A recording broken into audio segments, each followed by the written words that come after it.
Bonjour, je suis Nesrina, j'ai 27 ans. Je suis issue d'une famille musulmane convertie maintenant depuis bientôt 4 ans, le 23 février 2019 plus précisément. Du coup, je vais vous raconter mon cheminement.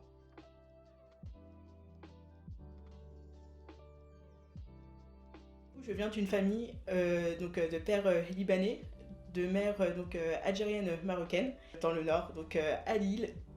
Et j'ai été élevée en fait dans la liberté, tout simplement. Mes parents ne pratiquaient pas l'islam. J'ai mes grands-parents, mes tantes, mes cousins, etc., qui eux pratiquent.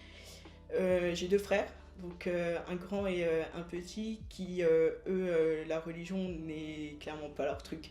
En gros, si je suis musulmane, c'est bien. Si je suis chrétienne, c'est bien. Si je suis bouddhiste aussi, c'est bien. Oui, j'ai eu la chance que beaucoup n'ont pas malheureusement d'avoir des parents qui peuvent comprendre finalement, qui cherchent avant tout le bonheur en fait de leur enfant, quelle que soit leur croyance. Il y a 5 ans, sur Paris, j'ai rencontré plusieurs communautés que le Liban possède.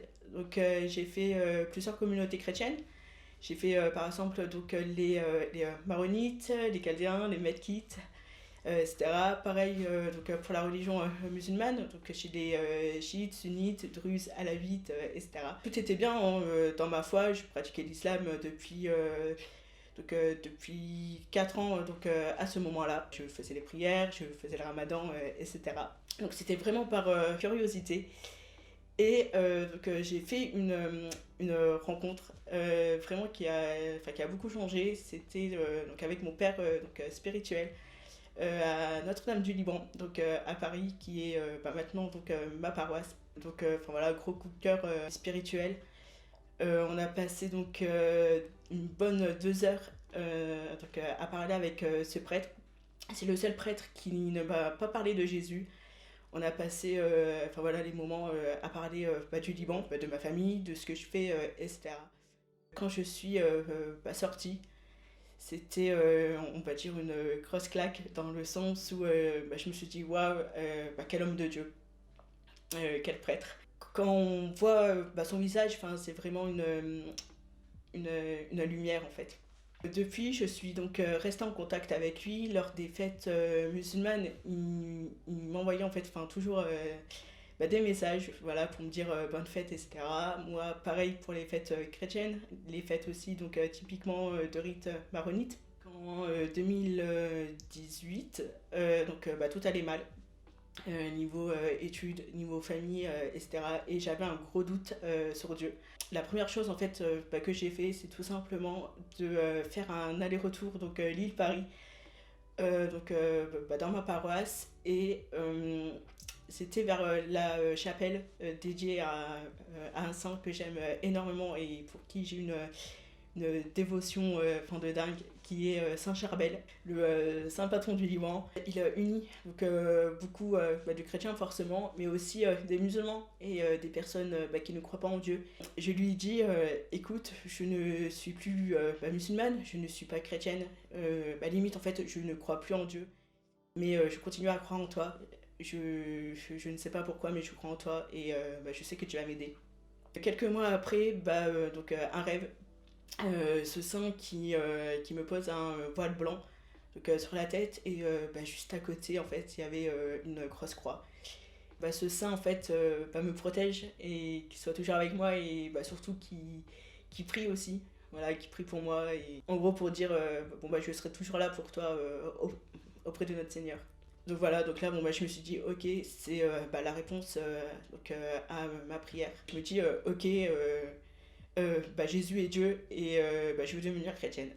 Du coup, j'ai fait la démarche de ce qu'on appelle le catéchuménat, qui est un service d'église pour que les adultes soient baptisés. J'ai été baptisée le 23 février 2019, ça va bientôt faire 4 ans, dans cette fameuse église, à Notre-Dame du Liban, à Paris, et par ce fameux prêtre qui était pour moi juste normal que ça soit lui qui me baptise, enfin, que ça soit aussi dans cette église, parce que c'est là où j'ai rencontré le Christ en fait. Donc j'ai été baptisée, j'ai été confirmée, communiée aussi le même jour. Donc tout de suite après, en fait, j'ai eu ce désir de parler de Jésus, de parler de Dieu. Je voyais mon père spirituel, franchement, qui était juste à fond dedans. Et ça m'a vraiment donné envie de faire pareil, entre guillemets, dans le sens où je voulais annoncer Dieu, dire que Jésus est Dieu, etc. Et donc voilà, d'où cette chaîne, Islam au Christ, justement pour aider en fait les anciens musulmans, leur dire aussi les différentes étapes, parce que pour moi c'était très compliqué.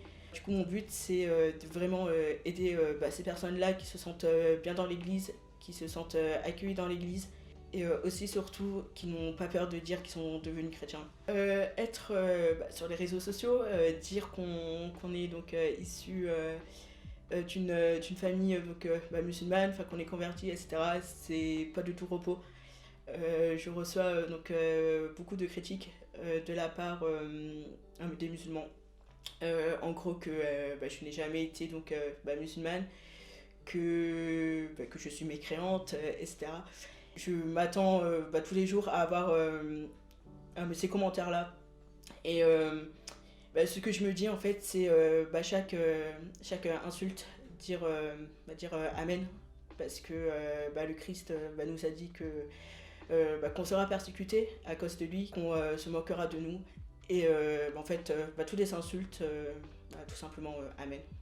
On me pose aussi beaucoup de questions concernant le voile que je porte, le voile chrétien. Moi je le prends comme signe de pudeur, de signe que ce voile c'est pour Dieu, qui a aussi quelqu'un peut-être au-dessus de ma tête. Ce que j'ai trouvé dans le christianisme que je n'ai pas trouvé dans l'islam, c'est l'amour de Dieu. Le fait que Dieu est venu sur terre, qui a vécu comme nous, qui a vécu sur terre, qui est né, qui est mort aussi sur la croix pour nous, et qu'il est ressuscité, que c'est une preuve qu'il est Dieu, que c'est lui et que c'est pas autre chose. Juste après mon baptême, ça a complètement changé, parce que je voulais vraiment mettre Dieu au centre de ma vie, et me poser aussi la question de la vocation. Et en ce moment je chemine vers une vocation dans la vie entre sœurs, et si tout se passe bien, de commencer mon postulat dans un couvent.